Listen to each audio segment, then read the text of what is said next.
Hi all, welcome back to Click. ഈ വീഡിയോയ്ക്കകത്ത് നമ്മൾ C പ്രോഗ്രാമിംഗിലെ structures എന്ന കോൺസെപ്റ്റ് ആണ് ഡിസ്കസ് ചെയ്യുന്നത്. സ്ട്രക്ചേഴ്സ് എന്ന് പറഞ്ഞിട്ട് it's A user defined data type. ഇതിനകത്ത് നമുക്ക് what we can do is we can group together variables of different data types under A single name. Okay, എങ്ങനെയാണ് അതിൻ്റെ ഡെഫിനിഷൻ എന്നുള്ളതാണ് ഇവിടെ കൊടുത്തിരിക്കുന്നത്. Structure definition. ഓക്കെ, അത് സ്ട്രക്ട് എന്ന് പറയുന്ന കീവേഡ് യൂസ് ചെയ്തിട്ടാണ് നമ്മൾ സ്ട്രക്ചറിനെ ഡിഫൈൻ ചെയ്യുന്നത്. സ്ട്രക്ചർ നെയിം എന്താണോ അത് കൊടുക്കുക. ഫോർ എക്സാമ്പിൾ സ്ട്രക്ട് ക്ലാസ് എന്ന് വേണമെങ്കിൽ കൊടുക്കാം. Then data type 1 member 1, say ഒരു ഇൻറ്റ് ഏജ് അല്ലെങ്കിൽ roll number what ever value I can give. Then data type 2 member 2, അതിനകത്ത് ഞാനിപ്പോൾ പറയാണ് ക്യാർ നെയിം ഓഫ് 20. അങ്ങനെ ഡിഫറെൻറ്റ് ഡേറ്റ ടൈപ്സിലുള്ള വേരിയബിൾസിനെ എനിക്ക് ഒറ്റ പേര് കൊണ്ട് എനിക്ക് എന്ത് ചെയ്യാൻ പറ്റും, ഈ സ്ട്രക്ചർ യൂസ് ചെയ്തിട്ട് എനിക്ക് ഗ്രൂപ്പ് ചെയ്യാനായിട്ട് സാധിക്കും. ഇതിനകത്ത് ഏത് ടൈപ്പ് ഡേറ്റ വേണമെങ്കിലും എനിക്ക് ഇൻക്ലൂഡ് ചെയ്യാനായിട്ട് സാധിക്കും. സ്ട്രക്ചർ ഡിഫൈൻ ചെയ്ത് കഴിഞ്ഞതിന് ശേഷം നമ്മൾ നെക്സ്റ്റ് ഒരു സ്ട്രക്ചർ വേരിയബിൾ ക്രിയേറ്റ് ചെയ്യണം. ആ സ്ട്രക്ചർ വേരിയബിൾ യൂസ് ചെയ്തിട്ടാണ് നമ്മൾ ഇതിനകത്തുള്ള ഡേറ്റ മെമ്പേഴ്സിനെ, ഈ സ്ട്രക്ചറിനകത്തുള്ള വേരിയബിൾസിനെ നമ്മൾ ഡേറ്റ മെമ്പേഴ്സ് എന്നാണ് പറയുക. അതിനെ നമ്മൾ ഇൻവോക്ക് ചെയ്യുന്നത് അല്ലെങ്കിൽ ആക്സസ് ചെയ്യുന്നത്. ഓക്കെ, ഈ സ്ട്രക്ചർ വേരിയബിൾ ക്രിയേറ്റ് ചെയ്യാൻ നമുക്ക് രണ്ട് മെത്തേഡ്സ് യൂസ് ചെയ്യാം. സ്ട്രക്ചർ നെയിം വേരിയബിൾ അങ്ങനെ പറയാം. അതായത് സ്ട്രക്ചർ ക്ലാസ് C1 എന്നിട്ട് സെമിക്കോളൻ ഇടാം. ഓക്കെ, അല്ലെങ്കിൽ നമ്മൾ സ്ട്രക്ചർ ഡെഫിനേഷൻ കൊടുത്തതിന് ശേഷം, സ്ട്രക്ചർ ഡെഫിനേഷൻ നിങ്ങൾ ശ്രദ്ധിക്കുകയാണെങ്കിൽ നിങ്ങൾക്ക് അറിയാം, structure name then curly brace start ചെയ്തു. അതിനകത്ത് നമ്മൾ എന്ത് ചെയ്തു, നമ്മുടെ മെമ്പർ വേരിയബിൾസ് എല്ലാം കൊടുത്തു. ഇത് നമ്മൾ അവസാനിപ്പിക്കുന്ന ഒരു കേർലി ബ്രേസ് എൻഡിൽ ഒരു സെമിക്കോളൻ കൂടെ പുട്ട് ചെയ്തിട്ടാണ്. ഇനി ആ സെമിക്കോളൻ ഇടുന്നതിന് തൊട്ട് മുൻപ് എനിക്ക് വേണമെങ്കിൽ എന്ത് ചെയ്യാം, സ്ട്രക്ചർ വേരിയബിൾ ഉണ്ടെങ്കിൽ അത് അവിടെ ഡിക്ലെയർ ചെയ്യാം, ക്രിയേറ്റ് ചെയ്യാനായിട്ട് സാധിക്കും. ഓക്കെ, അങ്ങനെയാണ് നമ്മൾ സ്ട്രക്ചർ വേരിയബിൾസ് ക്രിയേറ്റ് ചെയ്യുന്നത്. ഈ രണ്ട് മെത്തേഡ്സ് വെച്ചിട്ട് നമുക്ക് സ്ട്രക്ചർ വേരിയബിൾസ് ക്രിയേറ്റ് ചെയ്യാം. നമുക്കൊരു എക്സാമ്പിൾ നോക്കാം. ഒരു സ്ട്രക്ചർ ഇവിടെ ഡിഫൈൻ ചെയ്തിട്ടുണ്ട്, സ്ട്രക്ചർ എ എന്ന പേരിൽ. അതിനകത്തൊരു വേരിയബിൾ ഉണ്ട് എക്സ് എന്ന് പറഞ്ഞിട്ട്. ഇതിനി എങ്ങനെയാണ് ആക്സസ് ചെയ്യുന്നത് എന്നുള്ളത് നമുക്ക് നോക്കാം. മെയിനകത്തേക്ക് ഞാൻ വന്നു. സ്ട്രക്ചർ വേരിയബിൾ ഞാൻ ഇവിടെയാണ് ക്രിയേറ്റ് ചെയ്തിരിക്കുന്നത്. ഇതിലെ ഫസ്റ്റ് മെത്തേഡ് യൂസ് ചെയ്തിട്ടാണ് ഞാൻ ഇവിടെ വേരിയബിൾ ക്രിയേറ്റ് ചെയ്തിരിക്കുന്നത്.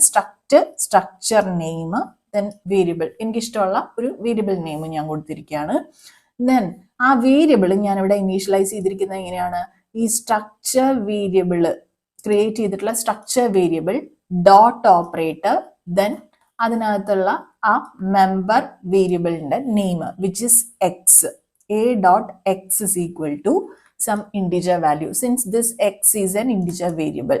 Okay, ഒരു വാല്യൂ ഞാൻ അസൈൻ ചെയ്തിട്ടുണ്ട്. എന്നിട്ട് ഞാൻ എന്ത് ചെയ്തിരിക്കുകയാണ്, printf %d. അതെനിക്ക് ഡിസ്പ്ലേ ചെയ്യണമെങ്കിൽ എങ്ങനെ തന്നെ ചെയ്യണം, a dot x എന്ന് തന്നെ പറയണം. then it will print 11, then return 0. Okay, ഇതൊരു എക്സാമ്പിൾ കാണിച്ചു എന്ന് മാത്രം. പിന്നെ ഇവിടെ ഒരു കാര്യം ശ്രദ്ധിക്കാനുള്ളത്, സ്ട്രക്ചർ മെമ്പേഴ്സ് എനിക്ക് ഈ ഡെഫിനിഷനകത്ത് ഇനീഷ്യലൈസ് ചെയ്യാനായിട്ട് സാധിക്കില്ല. അത് കമ്പൈലർ എറർ ത്രോ ചെയ്യും. ഓക്കെ, ഇവിടെ ഞാൻ ഇനീഷ്യലൈസ് ചെയ്യാനായിട്ട് ട്രൈ ചെയ്താൽ കമ്പൈലർ എറർ വരും. പിന്നെ ഒരു കാര്യം കൂടെ ഉള്ളത്, സ്ട്രക്ചർ മെമ്പേഴ്സ് ഓട്ടോമാറ്റിക്കലി ഇനീഷ്യലൈസ് ചെയ്യപ്പെടില്ല. Structure members are not automatically initialized. ഇപ്പോൾ അൺഇനീഷ്യലൈസ് ചെയ്യുക, ഫ്രീ ചെയ്യാണ് ഏതെങ്കിലും സ്ട്രക്ചർ വേരിയബിൾ, സ്ട്രക്ചർ മെമ്പേഴ്സ് എങ്കിൽ അത് പിന്നെ ഗാർബേജ് വാല്യൂസ് ആയിരിക്കും കണ്ടെയ്ൻ ചെയ്യുന്നുണ്ടായിരിക്കാം. ഓക്കെ, പിന്നെ ഇതിനകത്ത് ശ്രദ്ധിക്കാനുള്ള മറ്റൊരു കാര്യം, നമുക്ക് സ്ട്രക്ചേഴ്സ് കോപ്പി ചെയ്യാനായിട്ട് സാധിക്കും. സേ ഞാനിവിടെ ഒരു വേരിയബിൾ എ എന്ന് പറഞ്ഞിട്ട് ക്രിയേറ്റ് ചെയ്തല്ലോ. അഗെയിൻ ഞാനൊരു സ്ട്രക്ചർ വേരിയബിൾ സ്ട്രക്ചർ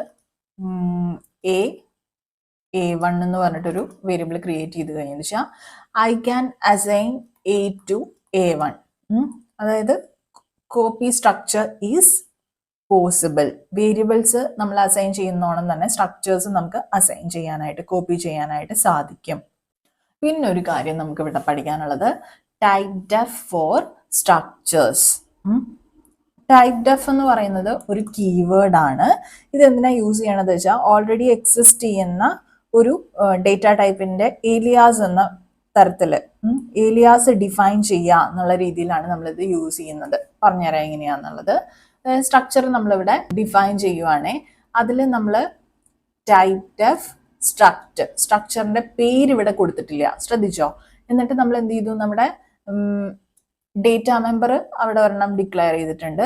ദെൻ എന്ത് ചെയ്തിട്ടുണ്ട്, സ്ട്രക്ചറിന്റെ വേരിയബിൾ ക്രിയേറ്റ് ചെയ്തിട്ടുണ്ട്, string 1 എന്ന് പറഞ്ഞിട്ട്. Now check this out, another structure. അതെന്താ ചെയ്തിരിക്കുന്നത്, ടൈപ്പ് ഡെഫ് സ്ട്രക്ട് വേറൊരു വേരിയബിൾ വെച്ചിട്ട് എന്ത് ചെയ്തിട്ടുണ്ട്, ഡിക്ലെയർ ചെയ്തിട്ടുണ്ട്. എൻ്റെ ഡേറ്റ മെമ്പർ ഇവിടെ ഡിക്ലെയർ ചെയ്തിട്ടുണ്ട്.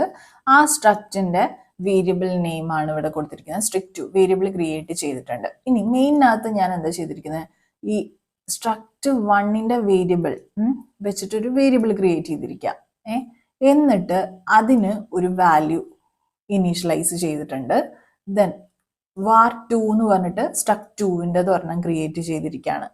എന്നിട്ട് var1 ഡോട്ട് എ വെച്ചിട്ട് എനിക്ക് എന്ത് ചെയ്യാൻ പറ്റും, ആ വാല്യൂ എനിക്ക് പ്രിന്റ് ചെയ്യാനായിട്ട് var1 ഡോട്ട് എ എന്ന് പറയുമ്പോൾ 20 എന്ന് പറയുന്ന വാല്യൂ പ്രിന്റ് ആവും. var2 ഡോട്ട് എക്സ് എന്ന് പറയുമ്പോൾ പിന്നെ 314 എന്ന് പറയുന്ന വാല്യൂ പ്രിന്റ് ആവും. ഓക്കെ, ഇവിടെ നമ്മൾ ചെയ്തിരിക്കുന്നത് ഈ ടൈപ്പ് ഡെഫ് എന്ന് പറയുന്ന കീവേഡ് യൂസ് ചെയ്തിരിക്കുന്നത് എന്തിനാണ്, to define an alias for the already existing data type. ഇതുകൊണ്ടുള്ള ഉപകാരം എന്താ വെച്ചാൽ, ഞാനിവിടെ സ്ട്രക്ട് str1 എന്ന് പറഞ്ഞ് കൊടുത്തു കഴിഞ്ഞെന്ന് വെച്ചാൽ, ഇനി ഇതിന്റെ വേരിയബിൾ ഞാനിവിടെ ക്രിയേറ്റ് ചെയ്യുമ്പോൾ സ്ട്രക്ട് str1 ദെൻ അതിന്റെ വേരിയബിൾ ഞാൻ ക്രിയേറ്റ് ചെയ്യണം. സോ ഇത് കുറച്ചും കൂടി ലോങ്ങർ ആണ് അല്ലേ. അത് ഇപ്പൊ ഈ ഒരു സിമ്പിൾ ആയിട്ടുള്ള നെയിമിങ്ങിൽ നമുക്ക് അത്ര ഡിഫിക്കൽട്ട് ആയിട്ട് ഫീൽ ചെയ്യില്ല.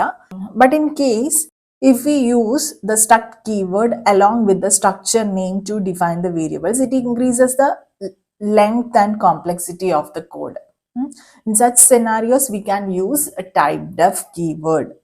Okay, അതുവഴി നമുക്ക് എന്ത് ചെയ്യാൻ പറ്റും, we can define some new shorter name for the structure. Okay, aliasing ആണ് പർപ്പസ് കേട്ടോ. ഓക്കെ, അത് ഓർത്ത് വെക്കാം.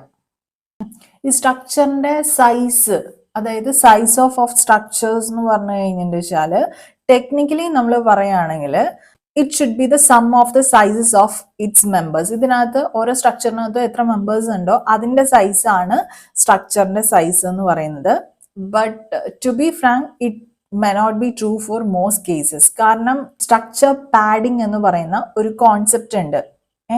സ്ട്രക്ചർ പാഡിംഗ് എന്ന് പറഞ്ഞിട്ട് വെച്ചാൽ ജസ്റ്റ് നിങ്ങളുടെ ഇൻഫർമേഷന് വേണ്ടിയിട്ടാണ്. എക്സാംസിന് ചോദിക്കുമ്പോൾ എന്ന് പറഞ്ഞാൽ സൈസ് ഓഫ് സ്ട്രക്ചേഴ്സ് എന്ന് പറഞ്ഞാൽ ടെക്നിക്കലി നമ്മൾ പറയണം സൈസ് ഓഫ് ദ സ്ട്രക്ചർ എന്ന് പറയുന്നത് sum of the sizes of its members. Data members ഏതൊക്കെ ഉണ്ടോ അതിന്റെ സൈസ് ആണ് ടോട്ടലി സ്ട്രക്ചറിന്റെ സൈസ് എന്ന് പറയുന്നത്. പ്രാക്ടിക്കലി നമ്മൾ നോക്കുകയാണെങ്കിൽ സ്ട്രക്ചർ പാഡിംഗ് ഉള്ളത് കൊണ്ട് അത് പോസിബിൾ ആവണം എന്നില്ല. സ്ട്രക്ചർ പാഡിംഗ് എന്ന് പറഞ്ഞിട്ട് വെച്ചാൽ adding multiple empty bytes in the structure. അതുവഴി നമുക്ക് എന്ത് ചെയ്യാൻ പറ്റും, naturally align the data members in the memory. അതുവഴി നമുക്ക് CPU റീഡ് സൈക്കിൾസ് മിനിമൈസ് ചെയ്യാനായിട്ട് സാധിക്കും. ഓക്കെ, സോ അതിനെക്കുറിച്ച് നമ്മൾ ഡീറ്റെയിൽ ആയിട്ട് പഠിക്കുന്നില്ല. അതിനെക്കുറിച്ചുള്ള ക്വസ്റ്റ്യൻസും വരാനായിട്ട് ചാൻസസ് ഇല്ല. ഓക്കെ, ഇത്രയും കാര്യം മനസ്സിലാക്കി വെക്കുക. സ്ട്രക്ചറിന്റെ സൈസ് എന്ന് പറയുന്നത് അതിനകത്തുള്ള ഡേറ്റ മെമ്പേഴ്സിന്റെ സൈസിന്റെ സം ആയിരിക്കും. ഓക്കെ, പിന്നെ ഒരു കാര്യം കൂടി ഇതിനകത്ത് പറയാനുള്ളത്, നമ്മൾ ഈ സ്ട്രക്ചറിന്റെ ഡെഫിനിഷൻ എഴുതി അതിനകത്ത് നമ്മൾ ഡേറ്റ മെമ്പർ ഏതെങ്കിലും നമ്മൾ ഡിക്ലെയർ ചെയ്ത് കഴിയുന്ന സമയത്ത് അതിന്റെ മെമ്മറി അലോക്കേറ്റ് ചെയ്യൊന്നുമില്ല. ഈ ഡേറ്റ മെമ്മറി അലോക്കേറ്റ് ചെയ്യില്ല. ഇതിന് വേണ്ട മെമ്മറി അലോക്കേറ്റ് ചെയ്യുന്ന സ്ട്രക്ചർ വേരിയബിൾ ക്രിയേറ്റ് ചെയ്യുമ്പോഴായിരിക്കും കേട്ടോ. അതും കൂടെ ഓർത്തു വയ്ക്കാം. അതുകൊണ്ടാണ് നമ്മൾ പറയുന്നത് ഈ സ്ട്രക്ചറിനകത്ത് വരുന്ന ഡേറ്റ മെമ്പേഴ്സ് നമുക്ക് അതിനകത്ത് ഇനീഷ്യലൈസ് ചെയ്യാനായിട്ട് സാധിക്കില്ല. അപ്പൊ കമ്പൈലേഷൻ എറർ വരുന്നു. ഓക്കെ, ഇത്രയും കൂടെ ഇതിനകത്ത് ഓർത്ത് വയ്ക്കുക. അപ്പോൾ സ്ട്രക്ചേഴ്സിനെ കുറിച്ചുള്ള ബേസിക് ആയിട്ടുള്ള ഒരുവിധം കാര്യങ്ങൾ നമ്മളിവിടെ ഡിസ്കസ് ചെയ്തു. കോൺസെപ്റ്റ് നിങ്ങൾക്ക് മനസ്സിലായി എന്ന് വിചാരിക്കുന്നു. നമുക്കിനി ഫർദർ നമ്മുടെ PYQസിനകത്ത് വരുമ്പോൾ കൂടുതൽ ഡിസ്കസ് ചെയ്യാം. വീഡിയോ നിങ്ങൾക്ക് യൂസ്ഫുൾ ആയി ഫീൽ ചെയ്യുന്നുണ്ടെങ്കിൽ ലൈക്ക് ചെയ്യാനായിട്ട് മറക്കരുത്. എന്തെങ്കിലും സംശയങ്ങൾ ഉണ്ടെങ്കിൽ കമന്റ് സെക്ഷനിൽ ചോദിക്കുക. അതുപോലെ ചാനൽ ഇതുവരെ സബ്സ്ക്രൈബ് ചെയ്യാത്ത കുട്ടികളാണെങ്കിൽ please don't forget to subscribe the channel. അപ്പോൾ പുതിയൊരു വീഡിയോയുമായിട്ട് വീണ്ടും കാണാം. Signing off, your study partner click. Stay focused on what really matters to U.